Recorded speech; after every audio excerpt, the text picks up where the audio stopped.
এইটা হইলে পরে এইটা হলো এই বাথরুম, এই বাথরুম, তারপরে এটা হলো বারান্দা, ও বারান্দা, এইটা সাধারণত এই যে এই বাথরুমের পরে এই বারান্দা, বারান্দা না এই বারান্দা, এই বারান্দা তো এটা তো ফলসা না, এই পাশে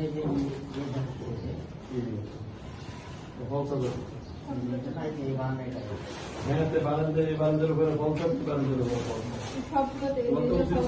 টানা ফলসা দিয়ে এই ফলসা বুঝলি কথা। এত সস্তা নাকি কনস্ট্রাকশনের কাজ বোঝা নাকি না বোঝাটা, এটা প্রত্যেকটা এইটা মনে করা এই বিল্ডিংটাই তো বানাইতে হবে তোমাদের, এই বিল্ডিংটা অনুযায়ী ডিজাইন করা। এইখানে মনে করো বাথরুম, এটা হলো বারান্দা, এই যে বারান্দা আমরা ধরা আছে, এই বারান্দার মাত্র নিশ্চয়ই দেওয়া আছে। তারপরে এই পাশে আবার বারান্দা, বারান্দা এই পাশের বারান্দা দিতে পারে, এইটা একটা ফলসাদ আছে, এটা হলো ফলসাদ আছে। বুঝুন এই কথা। মাঝখানে খালি একটা কি আছে, ওয়াল আছে, ওয়াল। তারপরে গেলে ওই পাড়ে, এটা হলো বয়েট, বয়েট না, বয়েটের পরে আবার বারান্দা আছে, বারান্দা আছে না, এটা কি ওয়াল, তারপরে আবার বারান্দা আছে। এবার ওই সাইড ছিল, এই সাইড, এই সাইড ছিল।